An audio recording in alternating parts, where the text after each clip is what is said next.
நம்முடைய கர்த்தராகிய இயேசு கிறிஸ்துவின் பரிசுத்த நாமத்துக்கு கோடி கோடி கோடி கோடி ஸ்தோத்திரம் உண்டாவதாக. ஆமேன். நீங்களா கர்த்தருக்குள் சந்தோஷமாக இருக்கீங்களா? கர்த்தருக்குள் சந்தோஷமாக இருப்பதே நம்முடைய பலனாக இருக்கிறது. ஆமேன். ஆமாம், நம்ம ஆதியாகமத்திலிருந்து வேத தியானத்தை பார்த்துட்டு வரோம். 15 அதிகாரம் வரலையும் நம்ம பார்த்துருக்கோம். ஏசப்பா எவ்வளோ மகத்துவமானவர், அவர் இருக்கிறவராகவே இருக்கிறவர், அவர் மாறாதவர். அது வானமும் பூமி அழிந்தாலும் கர்த்தர் சொன்ன வாக்கு தத்தங்கள் மாறாது அப்படின்றத நம்ம கண்கூடாக பார்த்துட்டுருக்குறோம். வேதத்தில் சொன்னது நம்ம வாழ்கிற ஜெனரேஷன் அது நிறைவேறி வர்றதை நம்ம உலகத்துலேயும் பார்க்குறோம், இஸ்ரேல் தேசத்துலேயும் பார்க்குறோம். ஆபிரகாம் கிட்ட சொன்னதை நம்ம பார்த்துட்டு வரோம். அல்லேலூயா. ஆமே. நம்ம 15ஆம் அதிகாரத்தில் 13 12 பார்த்தாக்கா, சூரியன் அஸ்தமிக்கும் போது ஆபிராமுக்கு அயர்ந்த நித்திரை வந்தது, திகிலும் காரிருளும் அவனை மூடிக்கொண்டது. அப்பொழுது அவர் ஆபிராமை நோக்கி, உன் சன்னதியார் தங்களுடையது அல்லாத அந்நிய தேசத்திலே பரதேசிகளாயிருந்து அத்தேசத்தை சேவிப்பார்கள் என்றும் அவர்களால் 400 வருஷம் உபத்திரப்படுவார்கள் என்றும் நீ நிச்சயமாய் அறிய கடவாய். இவர்கள் சேவிக்கும் ஜாதிகளை நான் நியாயம் தீர்ப்பேன். பின்பு மிகுந்த பொருள்களுடனே புறப்பட்டு வருவார்கள். நீ சமாதானத்துடைய உன் பிதாக்களிடத்திலே சேருவாய். நல்ல முதிர் வயதிலே அடக்கம் பண்ணப்படுவாய். 4ஆம் தலைமுறையிலே அவர்கள் இவ்விடத்துக்கு திரும்ப வருவார்கள். ஏனென்றால் எமோரியருடைய அக்கிரமம் இன்னும் நிறைவாகவில்லை அப்படின்னு சொல்கிறாரு. சூரியன் அஸ்தமித்து காரிருள் உண்டான பின்பு இதோ புகைக்கிற சூளையும் அந்த துண்டங்களின் நடுவே கடந்து போகிற அக்கினி ஜுவாலை தோன்றின.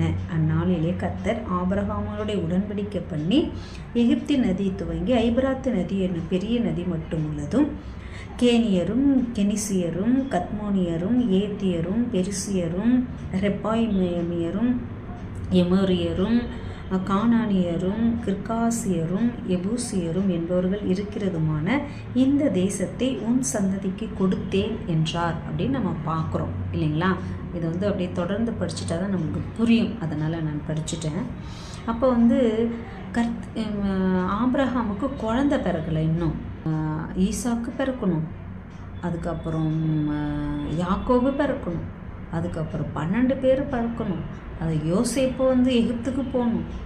இங்கே போயிட்டு அவங்க 40 வருஷம், அதாவது மொத்தம் 430 வருஷம், 400 வருஷம் இங்கே உபத்திரப்படுவாங்கன்னு கர்த்தர் சொல்கிறாரு. ஆனால் 430 வருஷம் அவங்க எகிப்தில் இருக்கிறாங்க. ஏன்னா 30 வருஷம் அவங்க நல்லா தான் இருக்கிறாங்க. அதுக்கப்புறம் தான் 400 வருஷம் உபத்திரப்படுறத நம்ம சொல்கிறோம், அங்கே பார்க்குறோம்.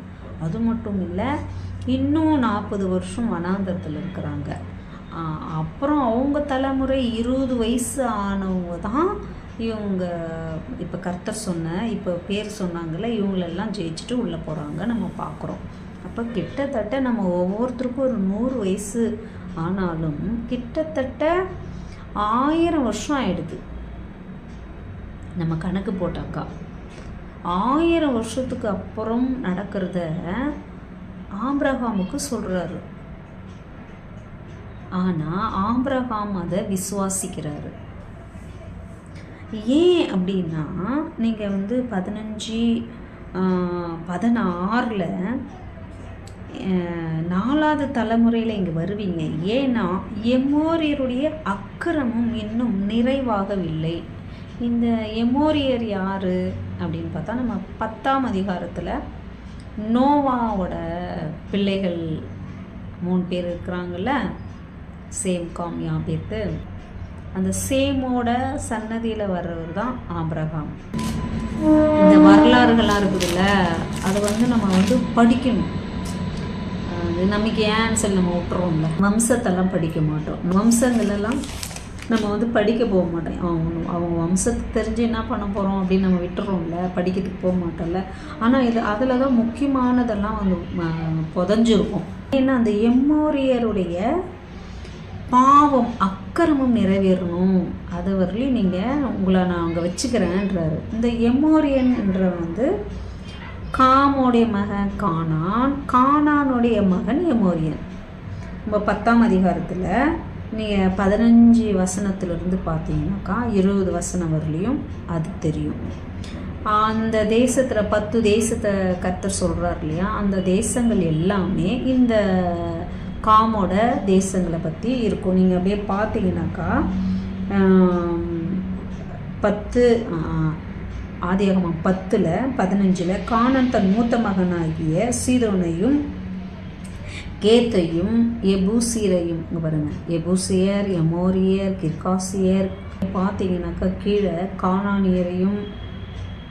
இங்கே தேவன் எந்தெந்த தேசத்தெல்லாம் உனக்கு கொடுப்பன்றாரோ அந்த தேசத்தாரெல்லாம் யார் அப்படின்னா கானானுடைய சன்னதி, காமாவுடைய மகன் கானானுடைய பிள்ளைகளுடைய சன்னதியை தான் கர்த்தர் இங்கே சொல்கிறாரு. இந்த எமோரியன் அப்படின்றவன் கானானுடைய மூத்த மகன். கர்த்தர் நோவா சபிச்சான் இல்லையா, அவன். இவங்கெல்லாம் தான் கர்த்தருக்கு என்ன பண்ணுறாங்க, விரோதமாக இருக்கிறாங்க. இவங்களுடைய பாவம் நிறைவாகணும், ஏன்னா இவங்களை சிதறடிக்கணும், இல்லாமல் போக பண்ணணும். இவங்க இல்லாமல் போகிற வரலையும் கர்த்தர் என்ன பண்ணுறாரு, அவங்க சன்னதியை பெருக செஞ்சு எகிப்துலேயும் இருக்க வைக்கிறாரு. இவன் பாவம் நிறைவேறினா தான் இவனை சிதறடித்து இவங்களை இல்லாமல் பண்ண போகணும். சேம் பிரியமாகவும் இல்லை விரோதமாகவும் இல்லை மாதிரி தெரியுது. இந்த யாபேத் சன்னதியும் காம் சன்னதியும் தான் இன்றைக்கும் இஸ்ரேலுக்கு விரோதமாக இருக்கிறாங்க. நம்ம இப்போக்கி இவங்க பேரெல்லாம் பார்த்தாக்கா ஈரான், ஈராக்கு, துருக்கி, ரஷ்யா, காசா, பாலஸ்தீனம், லெபனான், சிரியா எல்லாமே இந்த தேசத்துக்குள்ளவங்க. அவங்க தான் இப்போ இஸ்ரேலுக்கு விரோதமாக இருக்கிறவங்க. இந்த சேமோட சன்னதிகள் இந்த ஆபிரகாம் உடன்படிக்கை செஞ்சுக்கிறாங்கல்ல அமெரிக்கா, அதில் சேர்ந்துருக்காங்க. அவங்கெல்லாம் இஸ்ரேலுக்கு விரோதமாக இல்லை. யாரெல்லாம் அந்த ஆபிரகாமுடைய உடன்படிக்கையில் சேரலையோ அவங்கெல்லாம் விரோதமாக இருக்காங்க. கிட்டத்தட்ட 57 தேசங்கள் இருக்குது. அந்த 57 தேசத்தில் ஒரு 7 தேசங்கள் தான் இஸ்ரேலுக்கு விரோதமாக இருக்குது. அதில் முக்கியமானது ஈரான். தேசங்கள் பிடிச்சாங்களா அப்படின்னாக்கா பிடிக்கல. அவங்க இந்த 10 தேசம் சொன்னது அப்படியே மோசேக்கிட்ட யோசுவாக்கிட்ட உங்ககிட்டலாம் தாவீது வரலையும் பார்த்தாக்கா அப்போ 10 தேசத்தில் ஒரு 4 தேசத்தை தான் அவங்க பிடிச்சிருக்காங்க ஃபைட் பண்ணி. அதுக்கப்புறம் நம்ம மோசே, யோசுவா, தாவீது இவங்க வரலையும் பார்த்தாக்கா 6 தேசங்கள் அப்படியே பெண்டிங்கிலேயே இப்போ வரலையும் இருந்து, அதுக்கப்புறம் அவங்க இருந்தது காரணம் கூட அவங்க கர்த்தருக்கு விரோதமாக இருந்தாங்க. யாரோட உடன்படிக்கை செய்யக்கூடாதுன்னு சொன்னாங்களோ அவங்க கூட உடன்படிக்கை பண்ணாங்க. யார் கூட சேரக்கூடாதுன்னு சொன்னாரோ அவங்க கூட சேர்ந்தார். யார் கூட பெண் எடுக்கக்கூடாது பெண் எடுத்தாங்க, பெண் கொடுக்கக்கூடாது பெண் கொடுத்தாங்க. இதனால கர்த்தருக்கு விரோதமாக அவங்க நடந்ததுனால கர்த்தர் என்ன பண்ணுறாரு, எந்த தேசத்தெல்லாம் உனக்கு கொடுப்பான்னு சொன்னாரோ அந்த தேசத்தெல்லாம் அடிமையாக இருக்கிறாங்க இவங்க இஸ்ரேலர். ஏன்னா அந்த அளவுக்கு கர்த்தருக்கு விரோதமாக பாவம் சுத்தமாக தேவனையும் விட்டு பின்வாங்கி போனதுனால தான் கர்த்தர் சொன்னதை நிறைவேறவே இல்லை.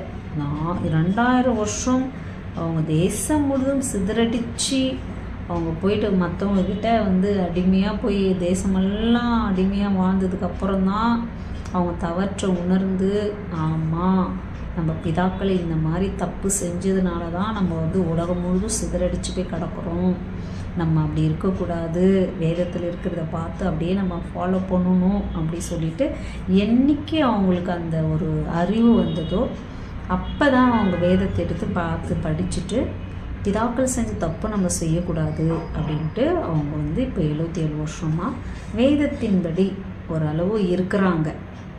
முழுமையாக இல்லைனா கூட அதில், ஆனாலும் அந்த தேசத்தில் அந்த பழைய வேதத்தின்படி நடக்க செஞ்சு இருக்கிறாங்கன்றது நமக்கு தெரியுது இல்லைங்களா.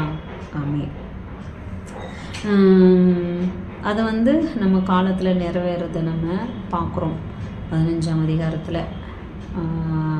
இதில் முக்கியமானது நம்ம என்ன தெரிஞ்சுக்கணும் அப்படின்னா, கிட்டத்தட்ட ஒரு 1000 வருஷத்துக்கு அப்புறம் நடக்கிறத ஆபிரகாம் அப்படியே விசுவாசிக்கிறாரு. அதுதான் அங்கே வந்து விசுவாசத்தின் தகப்பன் அப்படின்றதுக்கு ஆபிரகாமுக்கு அந்த பேர் வந்தது காரணம். அவர் மறித்து 1000 வருஷத்துக்கு அப்புறம் நடக்க போகிறத ஆபிரகாம் விசுவாசிக்கிறாரு. இப்போ சொல்கிறது எதுவுமே அவர் பார்க்க போகிறதில்ல. அவர் யாரை வரையும் பார்க்குவார்? ஈசாக்கையும் யாக்கோபையும் பார்த்துருப்பாரு இல்லைங்களா? அதுக்கப்புறம் மறிச்சிட்டாரு. ஆனால் 1000 வருஷத்துக்கு அப்புறம் இந்த இடத்துல இதை நான் சொன்னதெல்லாம் நடக்கும் அப்படின்னு சொல்கிறத ஆபிரகாம் விசுவாசிக்கிறாரு. அல்லேலூயா. நம்ம பாருங்கள், ஏதாவது ஒரு வாக்குத்தத்தம் சொன்னாக்கா 1 வருஷம் கூட நம்மளால் அதை வந்து சகிக்க முடியல, காத்திருக்க முடியல.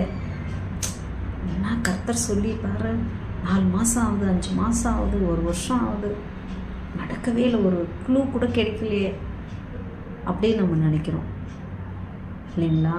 இப்போ ஆபிரகாம் பாருங்கள், உண்மையாகவே விசுவாசத்தின் தகப்பன் தான் ஆபிரகாம். அல்லேலூயா. ஆமென்.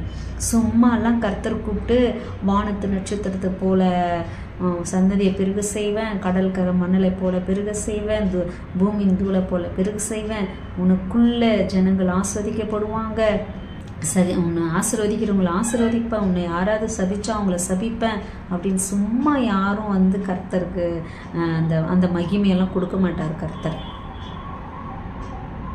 யாருக்கும் சும்மா வராது. அவங்களுடைய மனநிலைமை, அவங்களுடைய விசுவாசம், அவங்க அவரை எந்த அளவுக்கு நம்புகிறாங்க, அவர் எந்த அளவுக்கு நேசிக்கிறாங்க, அதெல்லாம் பார்த்து தான் கர்த்தர் வந்து காரியங்களை ஒவ்வொருத்தர் மூலிமா செய்கிறாரு, தெரிஞ்சிட்டே வர்றாரு ஒவ்வொரு சன்னதியிலையும்.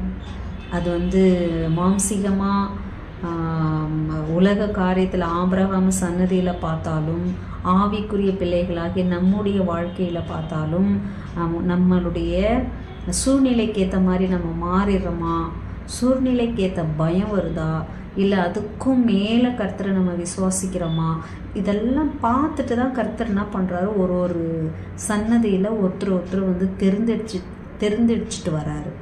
இஸ்ரவேலர்களை மட்டும் நம்ம பார்க்கல, ஆவிக்குரிய சன்னதியில் கூட தேவனுடைய பிள்ளைகள் வாழ்க்கையில் கூட ஒவ்வொரு காலகட்டத்துக்கும் ஒவ்வொருத்தரை தேவன் வந்து முன்குறித்து அவங்கள பார்த்து கவனித்து தான் அவங்கள தூக்கி அவங்க மூலிமா ஏசாப்பா நாமத்தை மகிமைப்படுத்துறது, உலகத்துக்கு எழுப்புதலை கொடுக்கறத நம்ம பார்க்குறோம். அல்லேலூயா. ஆமென். சில பேருக்கு வந்து இந்த அழைப்பு இருக்குது, இந்த வாக்குத்தத்தங்கள் இருக்குது, இதை நிறைவேற்றணும் தெரியும். ஆனால் வீட்டு சூழ்நிலை, கணவனை பார்ப்பாங்க, மனைவியை பிள்ளைகளை பார்ப்பாங்க, சபையை ஊழியர்களை, சில சூழ்நிலைகளை, இதெல்லாம் பார்த்து என்ன பண்ணுவாங்க, அதை விட்டுடுவாங்க, பாக்கியத்தை விட்டுடுறாங்க. சில பேர் பணத்துக்காக விட்டுடுவாங்க, சில பேர் வசதிக்காக விட்டுடுவாங்க, சில பேர் உலக ஆசைக்காக விட்டுடுறாங்க, பேர் புகழுக்காக விட்டுறாங்க, சில பேர் இது போதும் நமக்கு இப்படியே இருந்துடலாம் அப்படின்னு விட்டுடுவாங்க. யாரை சொல்கிறேன்னா, அழைப்பு தெரிஞ்சும் அவங்களுக்கு வாக்கு இருந்தும், வாக்கு தத்தங்கள் கொடுக்கப்பட்டும், அழைப்பு இருந்தும் அலட்சியமாக விடுறாங்கல்ல, அவங்க இந்த மாதிரி காரியங்களுக்கு, உலக காரியங்களுக்கு மெய்யான மகிமையை விட்டுடுறாங்க. அது பரலோகம் போனால் தான் அவங்களுக்கு அதெல்லாம் தெரியும். நம்ம அப்படி இருக்கக்கூடாது. நம்ம வந்து அந்தந்த நாளைக்கு ஏற்ற காரியங்களில் சூழ்நிலையை பார்க்காம, எந்த சூழ்நிலையிலும் கர்த்தர் நம்மோடு இருக்காங்க, கர்த்தரை மீறி நமக்கு எதுவுமே வராது. அப்படி நமக்கு கஷ்டமாக வந்துச்சுன்னா கர்த்தர் அனுமதியோடு வருது அப்படின்னு நம்ம கர்த்தரை விசுவாசித்து அதில் தேவனை துதித்து மகிமைப்படுத்தும் போது கண்டிப்பாக கர்த்தர் நமக்கு அதில் ரெட்டிப்பான நன்மையும் மகிமையும் காண செய்வார். அல்லேலூயா. ஆமென். நான் வாழ்கிற நாட்களில் தேவனுடைய வாக்கு தத்தங்கள் நிறைவேறுது இஸ்ரவேல் தேசத்தில், நான் என் கண்ணு பார்க்க, என் தலைமுறைகள் பார்க்க அப்படின்னு நான் வந்து கர்த்தரை வந்து துதிக்கிறேன், ஆராதிக்கிறேன், மகிமைப்படுத்துகிறேன் கர்த்தரை நான். அல்லேலூயா. ஆமென். நம்ம வந்து 16ஆம் அதிகாரத்தை பார்க்கலாம். பரலோக பாதை எங்கே